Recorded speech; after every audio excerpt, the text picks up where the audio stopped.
The United Nations Army was sent to Korea to hold the aggressors at bay. Realizing now that in Europe, too, freedom must have teeth as well as a voice, the North Atlantic Council agreed on the establishment of an integrated force at the earliest possible date. The establishing of this integrated force meant first the rearming of nations which had disarmed dangerously far.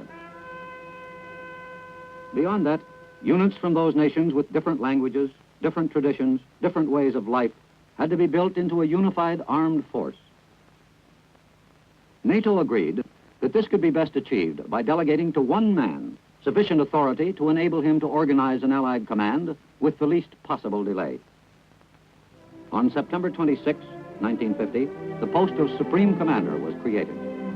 But it was of major importance that the first man appointed to this post should be acceptable to the governments and to the people of all 12 nations. The choice was unanimous. In December 1950, the North Atlantic Council asked the President of the United States to make General of the Army Dwight D. Eisenhower available for duty as Supreme Commander, Allied Powers, Europe.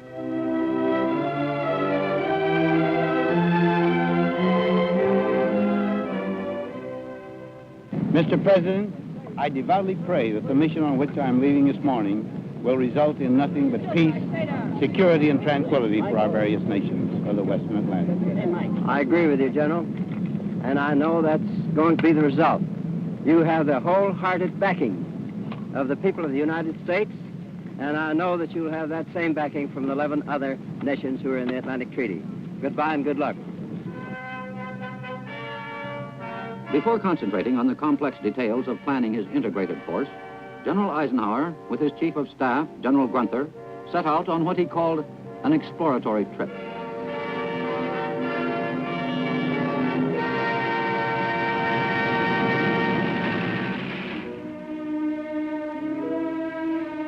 I returned to Europe as a military commander, but with no miraculous plans, no display of military force. I returned with an unshakable faith in Europe, this land of our ancestors, in the underlying courage of its people, in their willingness to live and sacrifice for a secure peace and the continuance and the progress of civilization. The children of all nations deserve better than we have so far been able to promise them. They bear no hatred, suspicion, or distrust. Let us work for them and put aside all prejudices and past grievances. And let us never shrink from defending their birthright of liberty, even as ours has been cherished and staunchly defended for us. In each of these countries, there is much to protect, and the theme of freedom runs through the literature of each. First, France. Countries are well cultivated, not as they are fertile, but as they are free.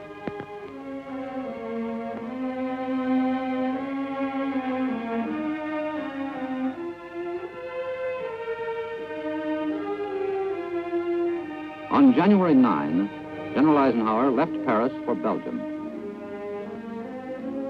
I have respected my father because he was a free man. May my children have cause to honor me in this way.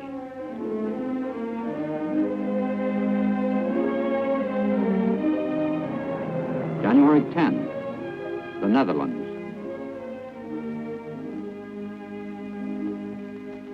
Hold courage and honor high. Above them, hold freedom. January 11, Denmark. This land will be lovely as long as it is free.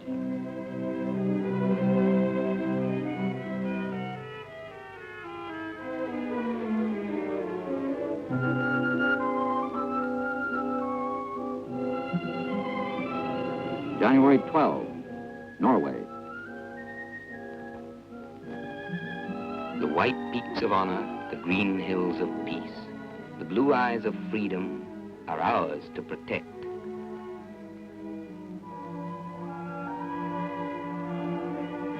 January 13, Great Britain. This England never did, nor never shall, lie at the proud foot of a conqueror.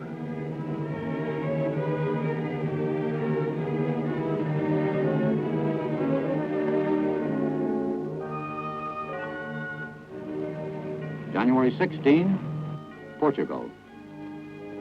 Can a man raise his eyes beyond the stars? Can a man raise his soul beyond freedom?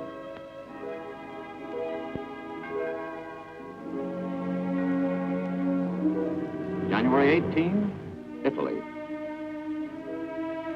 The time will come when we shall give our hand to men of freedom from each brother land.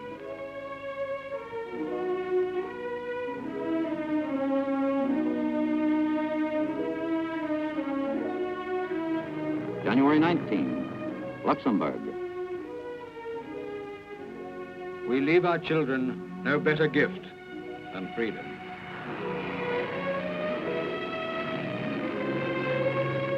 On January 24, after a visit to Germany to consult American, British, and French commanders there, General Eisenhower continued his tour to Iceland. He who would take our freedom is our enemy.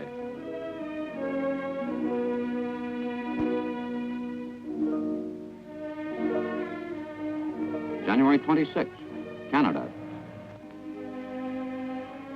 Give each tyrant to his grave, and freedom to each lovely land.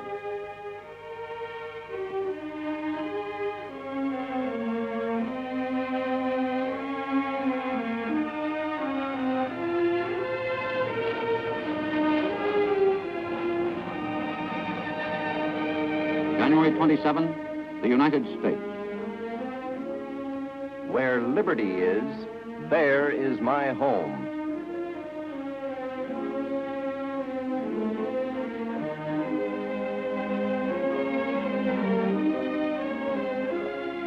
In 3 weeks, General Eisenhower had visited 12 countries.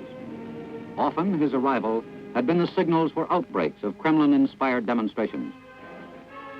The men in the Kremlin realized that unity in the West would mean the end of easy aggression. Communist posters appeared on walls. Riots and strikes were timed to disorganize the receptions. But a growing awareness of the issues involved was at last beginning to make the people of Europe reluctant to act as communist dupes. The planned demonstrations came to nothing.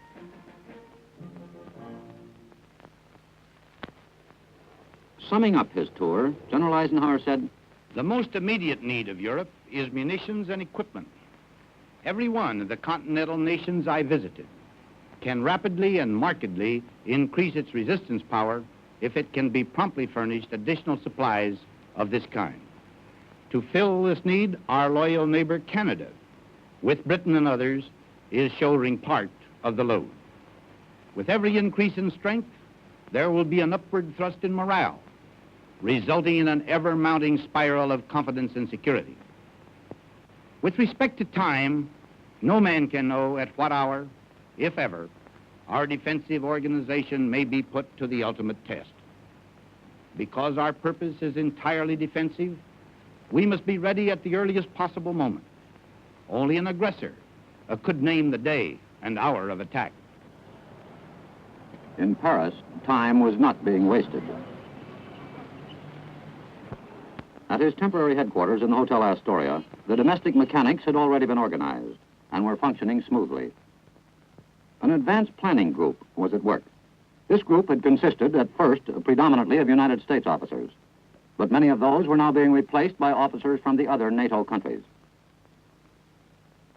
In addition, each country had been invited to send a military representative who would act as liaison between the staff in Paris and the military establishment of his own country. During March, the senior staff appointments to Allied Command were made. As his deputy, General Eisenhower chose Field Marshal Montgomery of Great Britain. This was a renewal of an association rooted in success.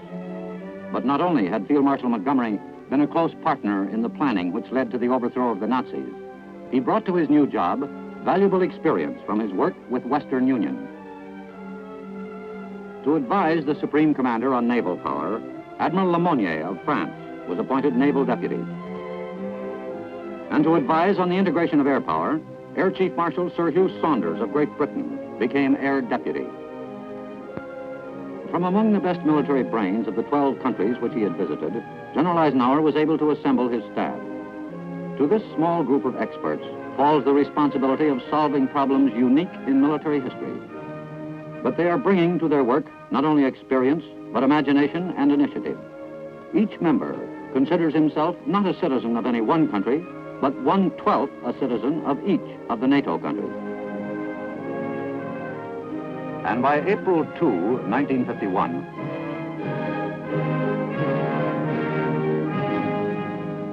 for many months, the nations of NATO have been engaged in building for themselves a wall of security.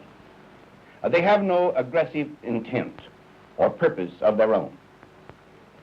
They desire only to live in peace behind the defenses that they themselves collectively build to protect their own freedoms, which they themselves have earned.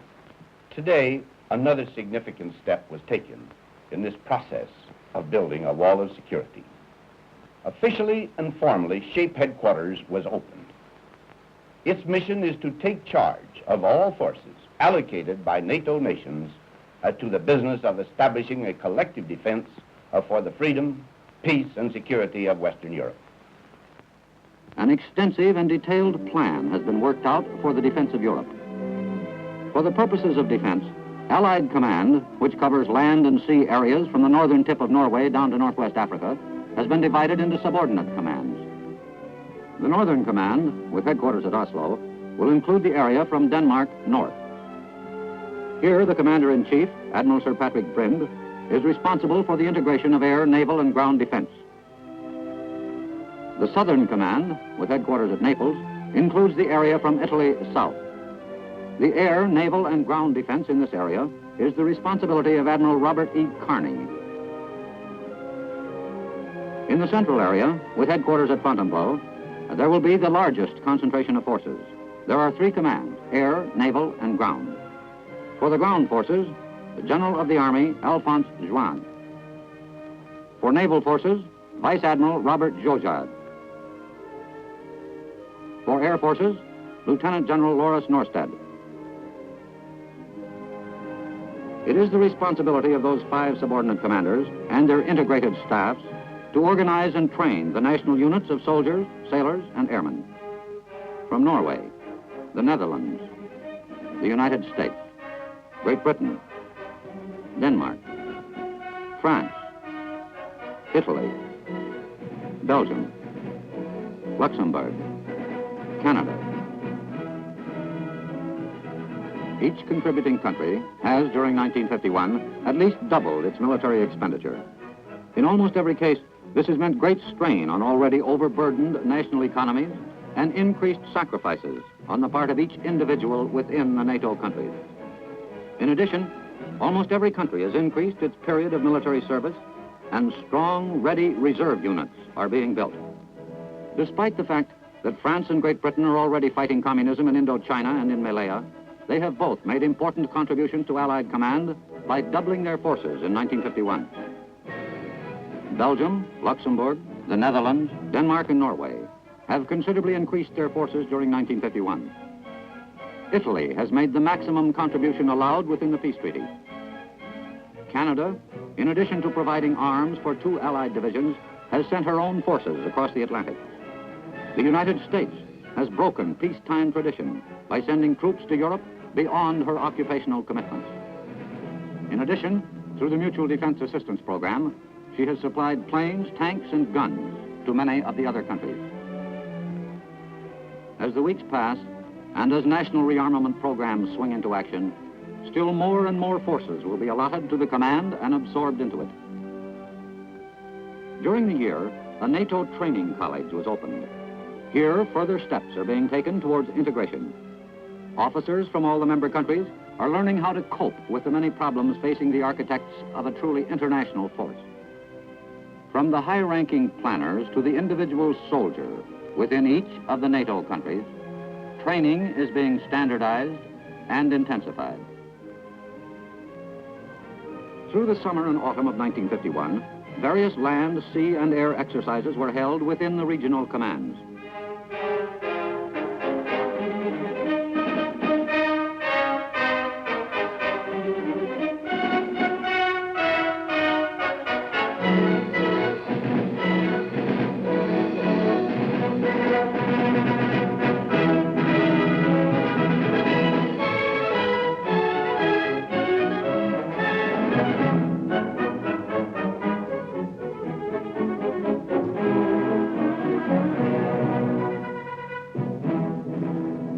Still small in scope, these exercises have nevertheless served to emphasize many outstanding problems.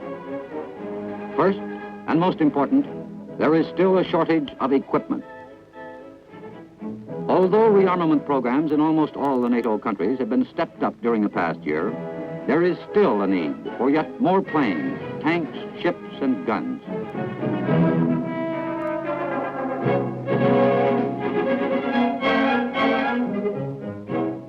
Beyond rearmament is the need for more and larger airfields, standardization of arms and equipment whenever possible to simplify supply and training, a more completely standardized network of communications, closer coordination between national units where language still remains a barrier. At SHAPE, these problems and the many others which arise are being attacked with increased confidence. But in the USSR, there is little doubt that the power of Allied command is daily becoming greater. The mouthpieces of the Kremlin denounce the work as aggressive and the command as a treacherous alliance against the Soviets. But the record of history is against the Soviets.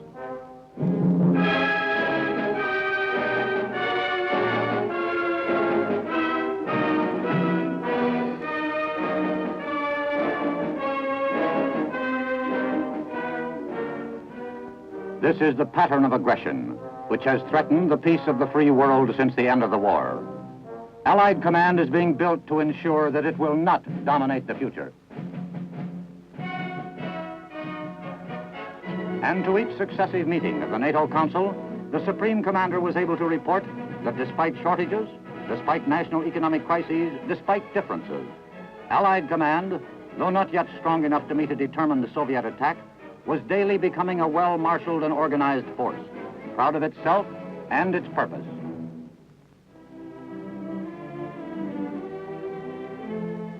But the final success of a crusade which has just begun will depend on the efforts of all men of goodwill in all the countries which have joined together to preserve peace. France, Iceland, Great Britain, the United States, Denmark, Italy, Canada, Belgium, Portugal, the Netherlands, Norway, Luxembourg, and now Greece and Turkey. In their continued unity lies the real hope of the free world.